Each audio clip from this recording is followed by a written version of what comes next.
Eu quero apresentar nesta ocasião, talvez de maneira surpreendente para vocês, uma grande inquietação, por conta de algo bem concreto que nós verificamos em tantas igrejas que nós conhecemos, na Redondeza, por exemplo.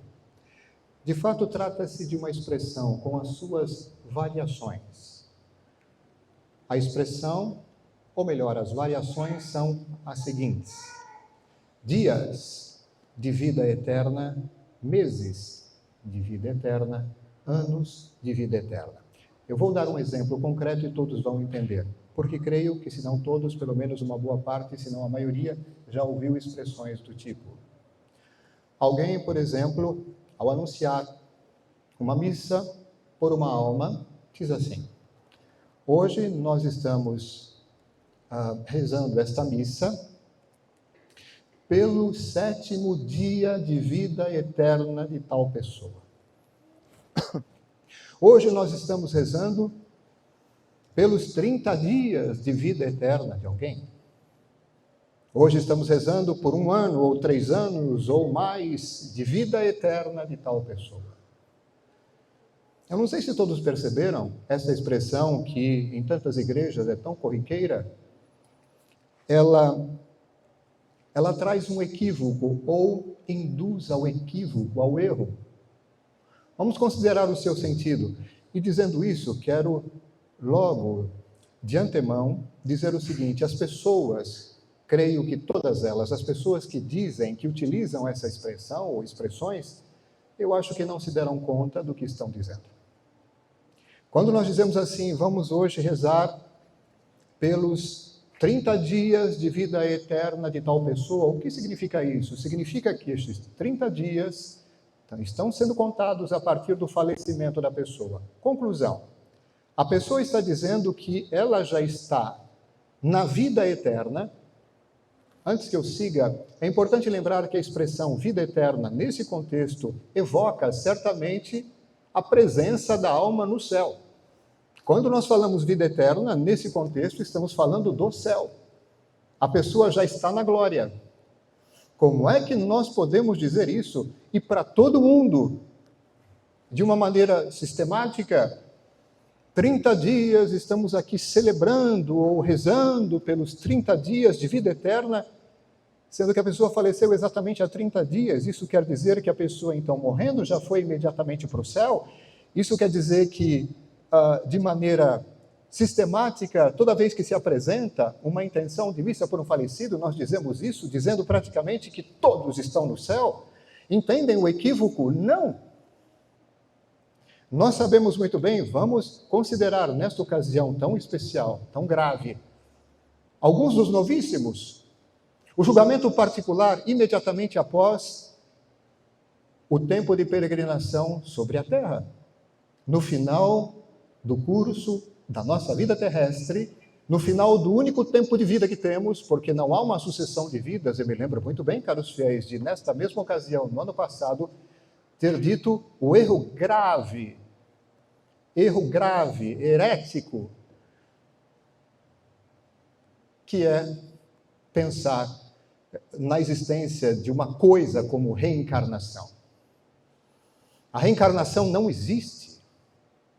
Está determinado, Hebreus 9, 27 e 28, está determinado que assim como Cristo morreu uma só vez, entregando sua vida em resgate de muitos, da mesma forma, também nós morreremos uma só vez, querendo dizer, uma só vida, e logo depois, imediatamente após essa única vida, vem o julgamento.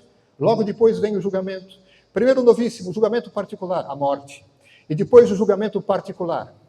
No julgamento particular, tudo é definido: salvação ou condenação. E essa sentença é definitiva. Se nos salvamos, essa salvação é para sempre. Se nos perdemos, a condenação também é para sempre. Nós sabemos muito bem que o julgamento geral, o julgamento final, vai apenas confirmar tais sentenças. Vejam, nós temos a possibilidade, então, de salvação, e é isso que desejamos, por isso estamos aqui, por isso acolhemos tudo aquilo que Deus tem para nós, com relação à sua obra maravilhosa de salvação. Há a possibilidade do céu, como há a possibilidade real de perda definitiva do céu, de perda definitiva de Deus. de perda definitiva da posse de Deus, de perda definitiva daquela comunhão maravilhosa com Deus, união com Deus. E isso se chama inferno. Há essas duas possibilidades, salvação e condenação. E quando falamos de salvação, escutem bem, um outro novíssimo, temos o purgatório. Quando uma pessoa parte desta vida em paz com Deus, quando a pessoa parte dessa vida com a graça santificante na amizade com Deus, há duas possibilidades. Ou ela vai diretamente para o céu, ou antes de ir ao céu, passa por esse processo de purificação, que é um estado e um lugar. O purgatório é um estado de alma em um lugar, onde a alma é devidamente purificada, para que entre no céu, porque nada nem ninguém que não esteja completamente purificado pode entrar no céu. E convenhamos, caros fiéis, convenhamos, sejamos bem realistas, adultos que somos, conhecendo bem o que significa caminhar na fé. Quantas vezes chegamos ao final da vida não estando completamente purificados?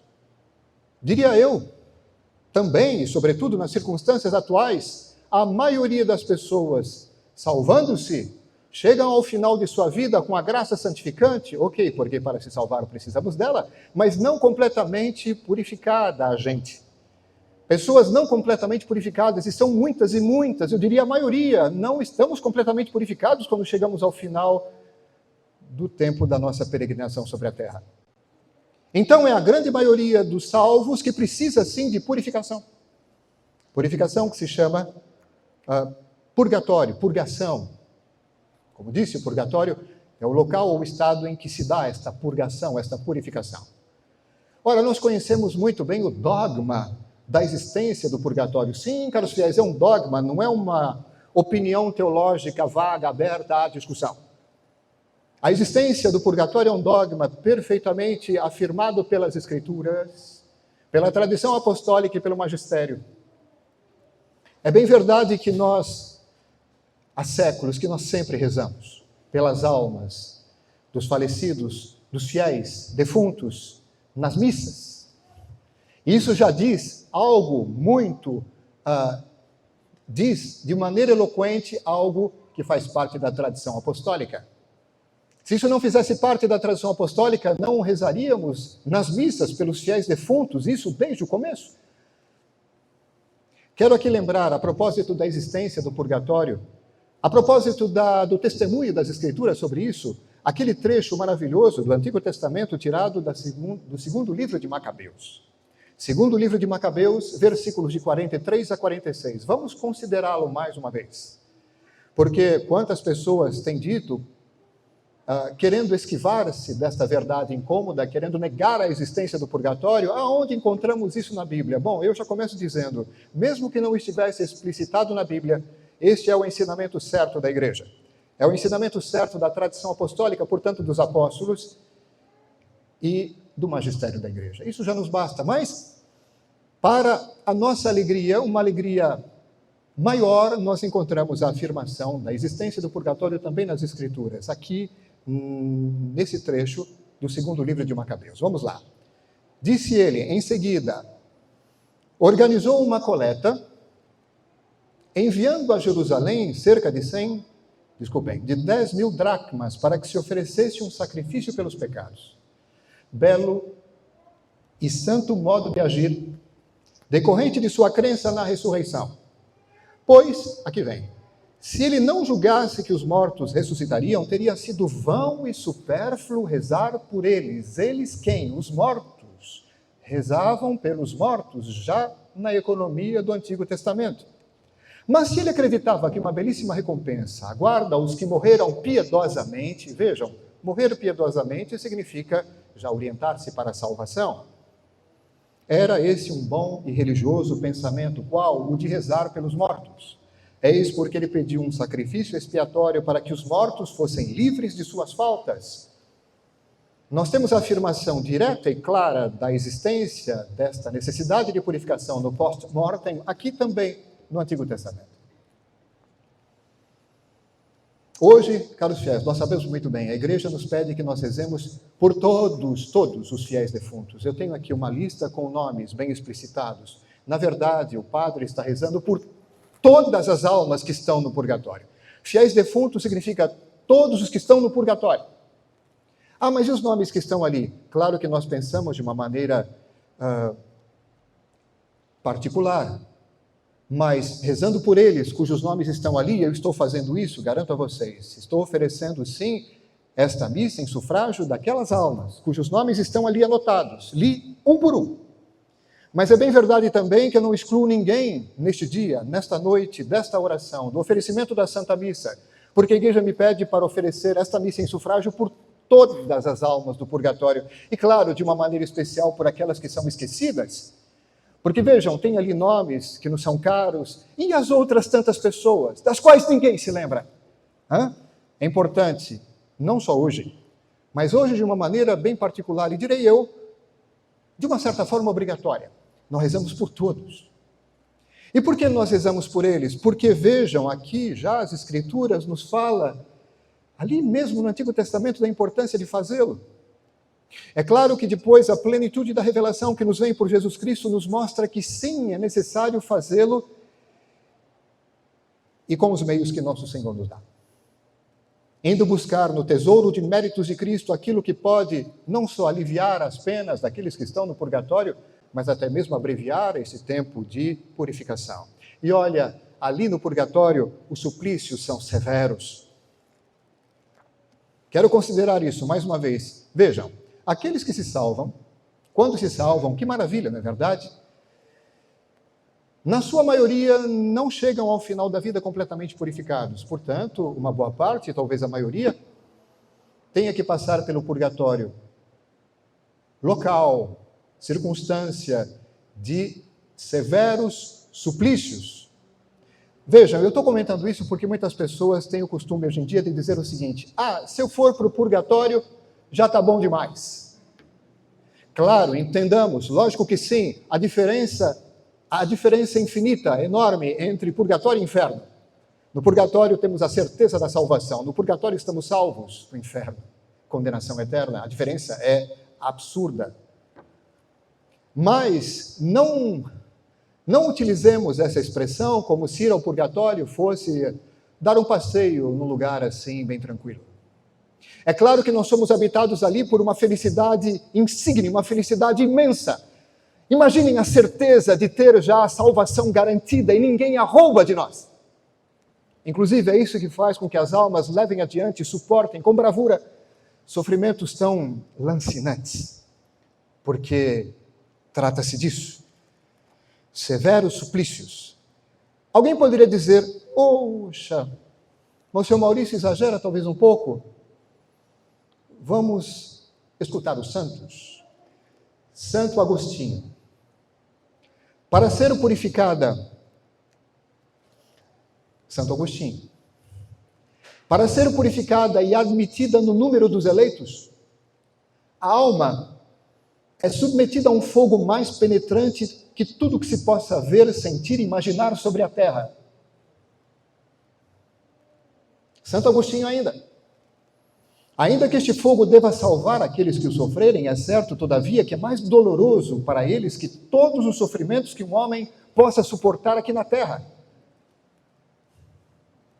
Santo Tomás de Aquino: o menor contato com este fogo é mais cruel que todos os males desta vida. São Bernardo de Claraval: entre o fogo natural e o fogo do purgatório há uma diferença tamanha como entre o fogo real e a imagem do fogo, por exemplo, para nós hoje numa foto. São Cirilo de Alexandria: mais vale sofrer todos os tormentos possíveis da terra até o fim do mundo que passar um só dia no purgatório. Monsenhor Maurício, o que o senhor está fazendo? Está querendo nos assustar? Não. Eu simplesmente quero apresentar a realidade tal qual, como ela é. E depois eu quero falar sobre isso com relação a nós. Mas por ora, eu quero só lembrar que por conta disso, os nossos entes queridos que morreram, supondo que estejam salvos e necessitados de purificação e, portanto, no purgatório, na verdade não temos como saber, caros fiéis. Diferentemente daquela expressão que parece ter certeza que todos estão no céu, o que não corresponde à realidade, nós não temos como saber. Vejam, para dizer com certeza absoluta que alguém está no céu, é necessário que a igreja o beatifique ou canonize. Fora disso, nós podemos ter uma certeza, uma certa certeza moral de que ele está ali, bem provavelmente. Por exemplo, eu como padre acompanhei uma pessoa até os seus últimos instantes. Sei que recebeu muito bem os últimos sacramentos, confessou-se bem. Tenho a certeza moral de que ela está no céu, bem provavelmente.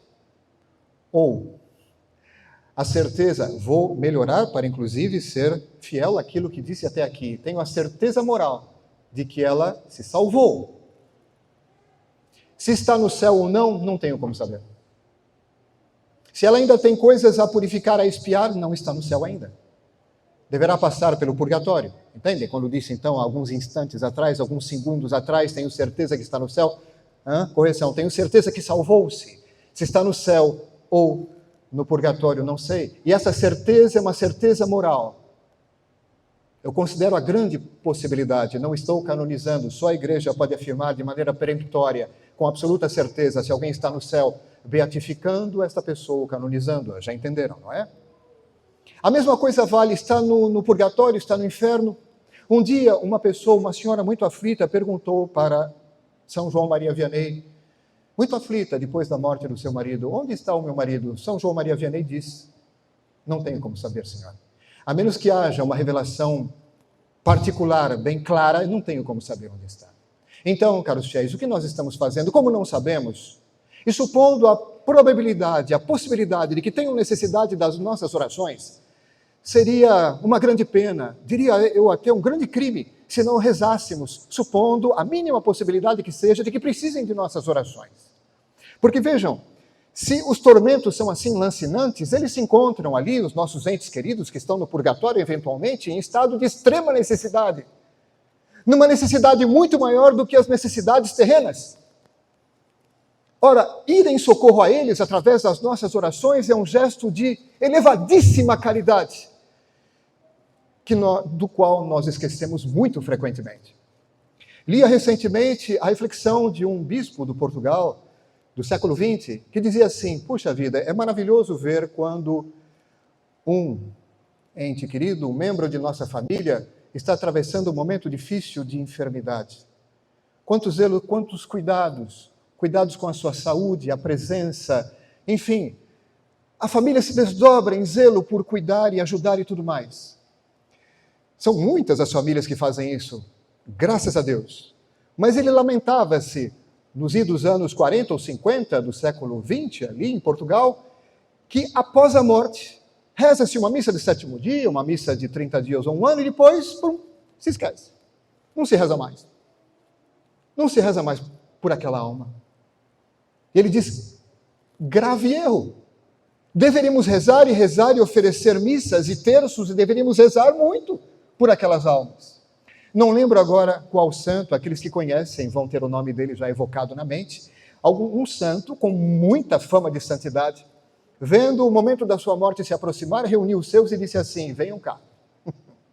Vocês estão me chamando de santo, santo, santo, eu estou com medo, eu estou preocupado, porque se vocês exageram na dose, quando eu morrer, vocês não vão rezar por mim achando que já estou no céu. Não, senhor, eu morrendo, me prometam que vocês vão rezar por mim. É isso?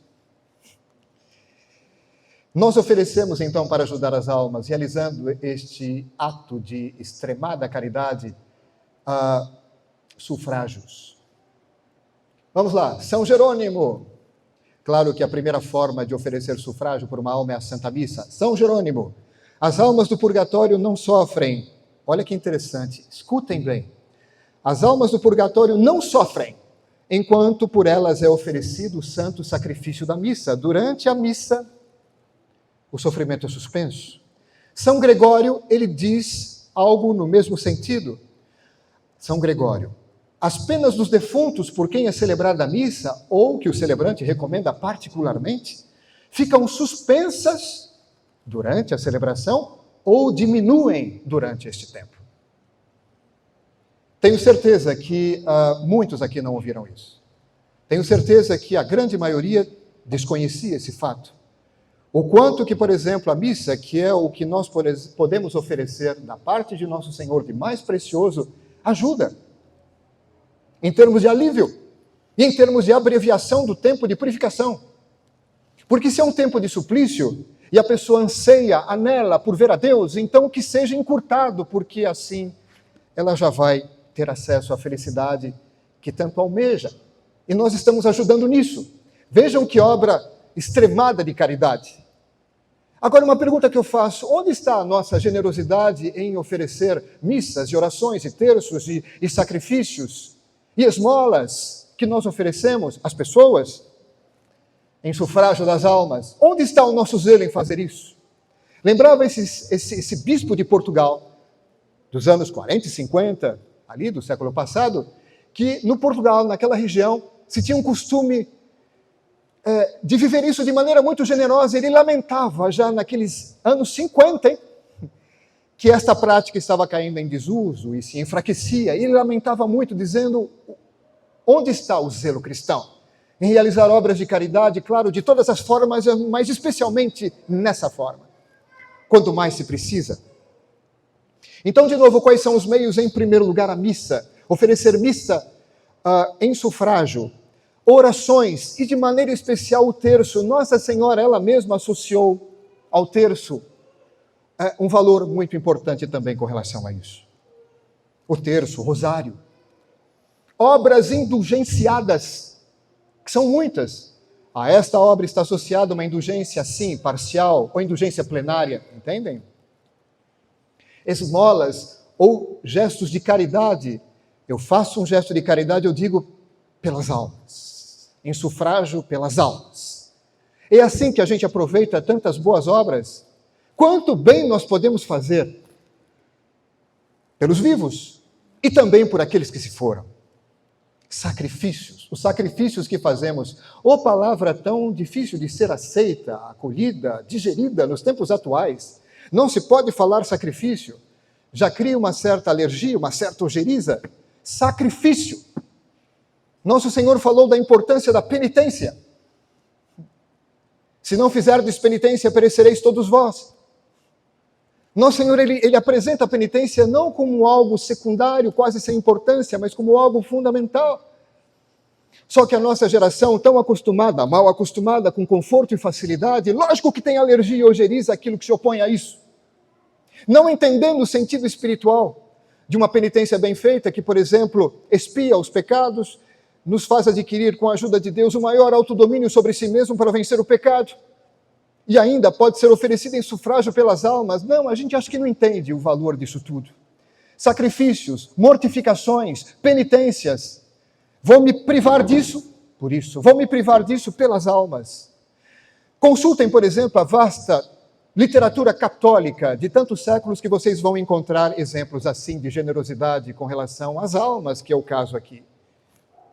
Fiéis, caros fiéis, para encerrar, eu sei que nós cremos, nós que estamos aqui, nós cremos na existência do purgatório, porque senão não somos católicos.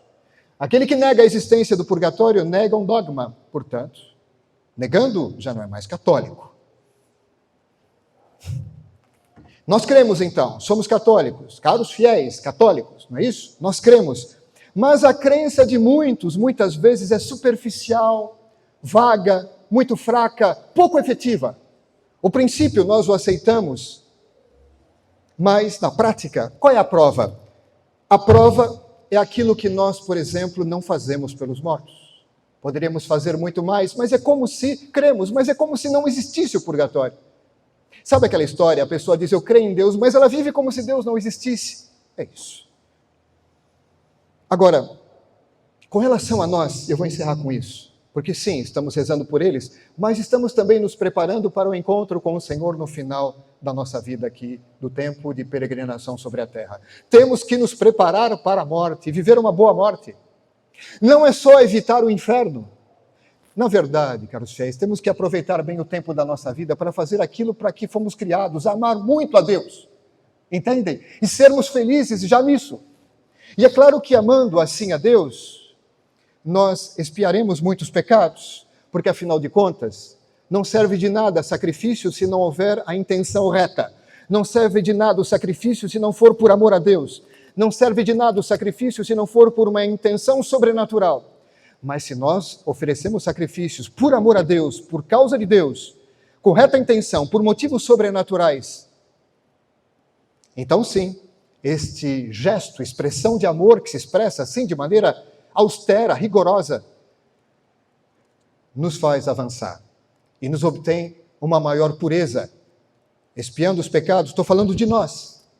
Como é bom, o ideal é chegar ao final da vida, na graça de Deus e purificados. Quando eu olho, por exemplo, tantos exemplos como a igreja nos dá, quando eu vejo, por exemplo, aqueles jovens, Carlo Acutis, São Domingos Sávio, Santa Teresinha do Menino Jesus, pouco tempo de vida. E viveram muito bem, melhor do que muitos com mais idade. Claro que, vejam, eu citei apenas alguns. Conheçamos a vida dos santos, para a gente entender o que significa viver uma vida de profundo amor, amor que purifica até o final desta vida, curta ou menos curta, não sei, mas amor que purifica. Busquemos essa purificação porque, afinal de contas, lembremos aquilo que o salmista diz, aquilo que nos habita no mais profundo da alma. A minha alma tem sede de Deus. A minha alma tem sede de Deus. Busquemos então, caros fiéis, a salvação e a purificação, a expiação dos nossos pecados. Façamos penitência, oremos. Eu lembrava aqui para o irmão Pedro Paulo, a caminho, aquilo que eu disse por ocasião do sermão da festa de Nossa Senhora do Rosário. Lembrando aquele diálogo singelo entre a Lúcia, a jovem Lúcia, que depois se tornou irmã Lúcia, a jovem Lúcia e Nossa Senhora. Ela perguntou sobre a sua salvação, sobre a salvação, né, de Francisco também. E ela perguntou assim: e o Francisco, o menorzinho dos videntes, vai para o céu? E ela disse: vai, mas vai ter que rezar muitos terços. E era um jovenzinho, uma criança. Vai, e morreu jovem, morreu criança. Mas vai ter que rezar muitos terços. Toda vez que eu me lembro disso, toda vez que eu me deparo com isso, eu falo: oh. Tendo vivido mais do que Francisco, claro, acumulei bem mais pecados do que ele. E também, junto a isso, acumulei muito mais conhecimento. Deus me deu muitas graças, e a quem mais foi dado, mais será exigido. No momento da minha morte, rezem muito por mim. A quem mais foi dado, mais será exigido. Entendem? Eu quero fazer a minha parte, rezando muito, muitos terços, sacrificando-me, fazendo a penitência, tudo isso como expressão de amor a Deus. E eu exorto a todos a fazer o mesmo, por amor, livremente, por amor, segundo a inspiração que vem do alto, com a ajuda de Nossa Senhora. Louvado seja nosso Senhor Jesus Cristo. Em nome do Pai, do Filho e do Espírito Santo.